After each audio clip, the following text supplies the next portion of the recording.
तस्वीरें आ रही हैं, हम समय समय पर उसे लेकर बैठे हैं। आप सोशल डिस्टेंसिंग अगर आपने वहां मेंटेन नहीं कराई तो आपको मानना चाहिए हाँ गलती हुई।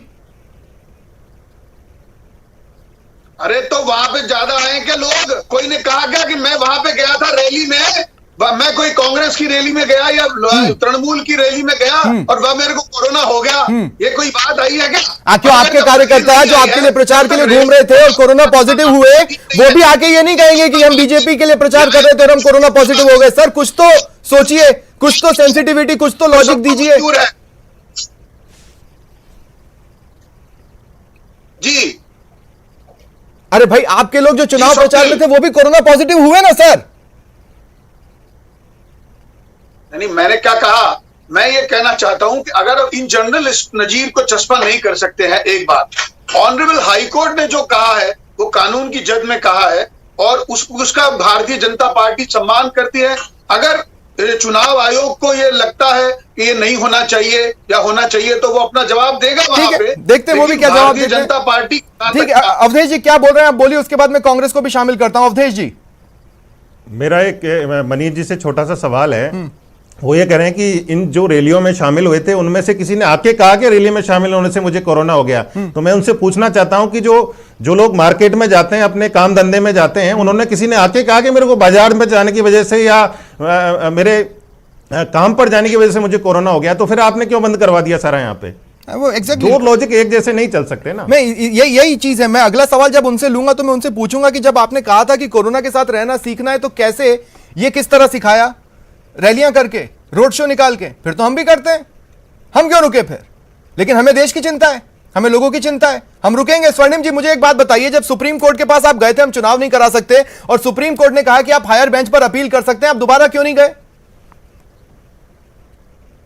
किसी भी जगह चुनाव कंटेस्ट करने से पहले आप सुप्रीम कोर्ट में जाकर क्यों नहीं ये बोलते नजर आए कि नहीं यहां चुनाव नहीं होना चाहिए? हर बार आपको लड़ना चाहिए था, क्यों नहीं लड़े आप?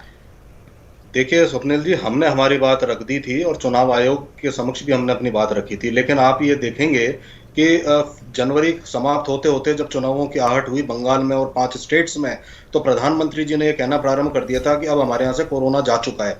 केंद्र सरकार नहीं, ये उन्होंने कब कहा? अब देखिए स्वर्णिम जी, उन्होंने ये कब कहा कि कोरोना जा चुका है? बिल्कुल, मैं अब आप हद कर रहे हैं।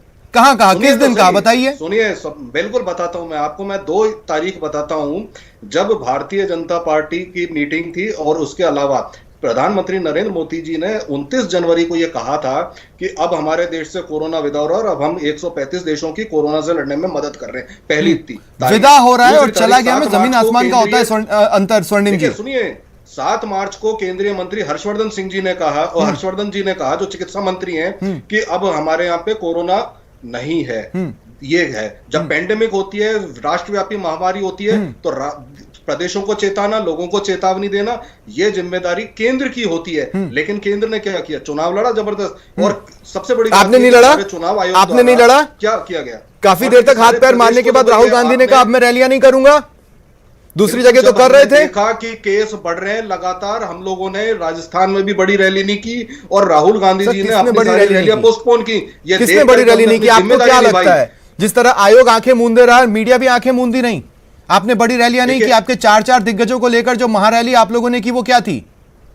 ये देखिए, जो चुनाव क्या एक छोटा मोटा रोड शो करके राहुल गांधी यहां से नहीं गए? उनके साथ ट्रैक्टर पे 5-5, 10-10 लोग नहीं खड़े थे? वो देखिए, चुनाव में रैली नहीं थी, वो चुनाव से पहले किसान आंदोलन को लेके थी। ठीक है, उस वक्त लेकिन करके गए ना सर। संख्या बढ़ने लगी, हम लोगों ने हमारे सारे कार्यक्रम रद्द कर दिए क्योंकि हमने सामाजिक जिम्मेदारी निभाई। और सबसे बड़ी बात यह है कि जब देश को आप ये समझा रहे हैं, केंद्र सरकार समझा रही है कि कोरोना गया, अरे पर मैं आपसे पूछ रहा हूं, एक बार आप सुप्रीम कोर्ट जाकर आपने इतिश्री क्यों कर दी? ताकि आप हमेशा आगे आने वाले समय में ये बोलते रहेंगे कि हम एक बार कोर्ट गए थे, उसके बाद हमने ट्राई नहीं किया, जबकि सुप्रीम कोर्ट ने कहा कि आप दोबारा चाहते हो तो आ सकते हो। क्यों नहीं गए आप? देखिए, हम तो ये कह रहे हैं कि आप चुनाव आयोग की भूमिका देखें। जब हमारे राजस्थान में 4 स्थान पर चुनाव होने थे तो उन्होंने 3 पर ही क्यों कराए? एक साथ करा लेते। बंगाल में 8 चरणों में आपने चुनाव कराए, 4 चरणों में भी करा सकते थे।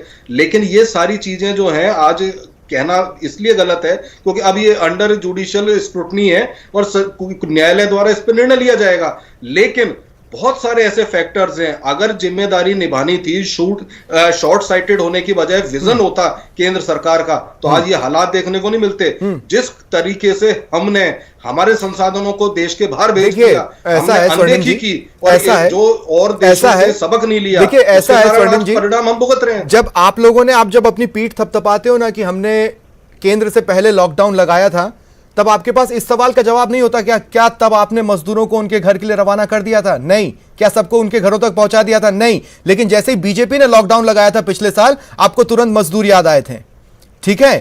उसके बाद मजदूरों को उनके घर पहुंचाने का सिलसिला चालू हुआ तो एक राइज केसेस में देखा गया। कई बार आप अपनी डिमांड की रॉ में बह जाते हैं और आपको ये याद नहीं रहता आप क्या कर रहे हैं। अगर मैं गलत कह रहा हूं अवधेश जी, सुनिए, बिल्कुल अवधेश जी, क्या मैं गलत हूं? लॉकडाउन 2 दिन पहले लगा प्रदेश में, लेकिन उससे पहले मजदूरों को घर नहीं भिजवाया गया था। मजदूरों की याद तब आई जब सेंटर से लॉकडाउन लगा। अवधेश जी, स्वप्निल जी, हम तो चाहते ही नहीं थे कि मजदूर घर को जाएं। देखिए, हाँ बोले आप अवधेश जी।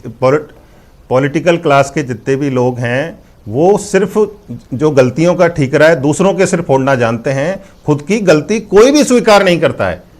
देखिए, जिन लोगों का काम होना चाहिए कि कोरोना के जो सुपर स्प्रेडर हैं उनको आइडेंटिफाई किया जाए और स्प्रेड को रोका जाए, वो चुनाव में जाके खुद ही सुपर स्प्रेडर बने हुए हैं।